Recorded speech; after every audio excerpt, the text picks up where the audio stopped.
ଦେଖନ୍ତୁ ଏଇଟା ଗୋଟେ TLM ଯୋଉଟା କି ମୁଁ କିଛି ୱେଷ୍ଟ ମେଟେରିଆଲକୁ ନେଇକି ବନେଇଛି। ଏଇଟାରେ ସାଇମultaneously ମାନେ ଏକକାଳୀନ ଭାବରେ ଆମେ ମାନେ ଗୋଟେ TLM ରେ ଆମେ ଗଣିତ ଶିକ୍ଷା ଦେଇପାରିବା, ତାପରେ ପରିବେଶ ଶିକ୍ଷା ମଧ୍ୟ ପିଲାଙ୍କୁ ସେଇ ପ୍ରତି ଧାରଣା ଦେଇପାରିବା ଏବଂ ୟା ସହିତ ଭାଷା ମଧ୍ୟ ୟା ଉପରେ ଆମେ ତାଙ୍କୁ ଶିଖେଇ ପାରିବା। ଦେଖନ୍ତୁ ଏଇଟା ହଉଛି ଯୋଉ ମଝିରେ ଯୋଉ ଅଛି, ଏଇଟା ହଉଛି ଜଷ୍ଟ ଲାଇକ୍ ଏଇଟା ଗୋଟେ ପଟର ହୁଇଲ ବୋଲି ଭାବନ୍ତୁ। ଏଇଟା ଗୋଟେ ପଟ, ଏମିତି ପଟର ମାନେ ତିଆରି କରନ୍ତି ବୁଲେଇ ବୁଲେଇକି, ସେଇଟା ସେ ଧାରଣା ପାଇବ। ପ୍ଲସ୍ ଏଇଟା ଦେଖନ୍ତୁ ଏଇଟା ହେଲା ମିନିଟ ଘଣ୍ଟା, ଏଇଟା ହେଲା ଘଣ୍ଟା ଘଣ୍ଟା। ତାପରେ ତ ଏଠୁ ସମୟ ଧାରଣା ସେ ପାଇବ। ଏଠି 1 ରୁ 12 ପର୍ଯ୍ୟନ୍ତ ସଂଖ୍ୟା ଅଛି। ତାପରେ 1 ରୁ 12 ପର୍ଯ୍ୟନ୍ତକୁ ମାନେ 12 ମାନେ 12ଟା ସଂଖ୍ୟା 1 ଡଜନ ସମାନ 12, ସେଟା ବି ସେ ଧାରଣା ପାଇବ।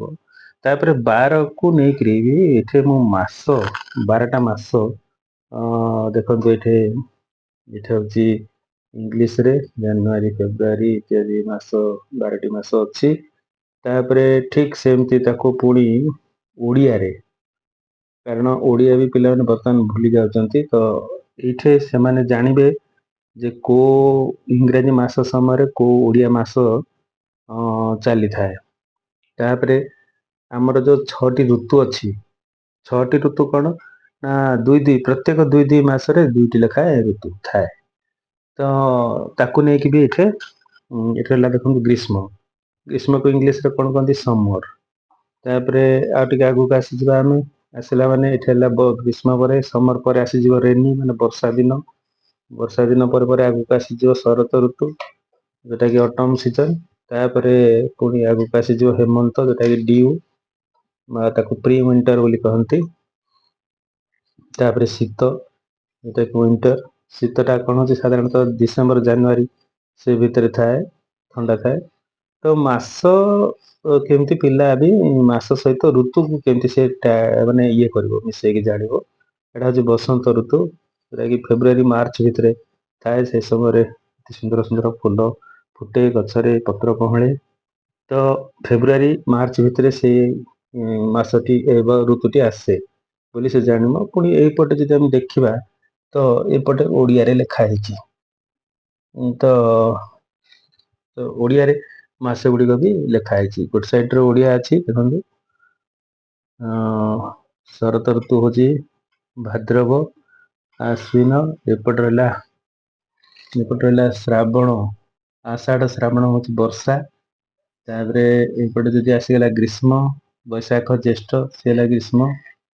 ତାପରେ ଆସିଗଲା ଚୈତ୍ର, ଦେଖନ୍ତୁ ଚୈତ୍ର ଫାଲଗୁନ ଚୈତ୍ର, ଇଏ ହେଲା ବସନ୍ତ।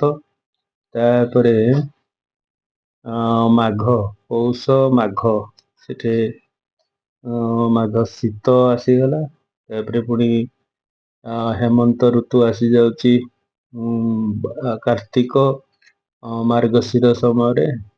ତ ପିଲା ମୋଟାମୋଟି ଭାବରେ ଏମିତି ଧାରଣା ସେ ପାଇବ। ଏଠି ପୁଣି ପ୍ରତ୍ୟେକ ଯୋଉ ୟୁନିଟ୍ ତାକୁ ଭାଗ କରାଯାଇଛି ସେକେଣ୍ଡ ୱାଇଜ, ସେଟା ବି ଅଛି। ତାପରେ ପୁଣି 12 ଉପରେ ଆଉ କଣ କନସେପ୍ଟ ଦେଇ ହବ ନା, ଦେଖନ୍ତୁ ଆମର 12ଟା ରାଶି ଅଛି।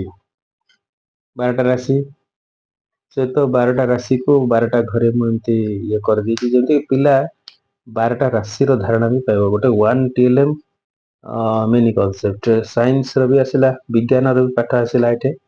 ତ ପିଲାକୁ ଯଦି ଆମେ ଏମିତି ଟାଇପର TLM ବନେଇବା, ଯୋଉଟା କି ଆମକୁ ଖର୍ଚ୍ଚ କମ ପଡ଼ିବ, ତ ନିଶ୍ଚୟ ଭାବରେ ଆମକୁ ବି ସୁବିଧା ହବ। ଖାଲି ଆମକୁ କିଛି ନାହିଁ, ଖାଲି ସମୟ ଟିକେ ଦେବାକୁ ପଡ଼ିବ।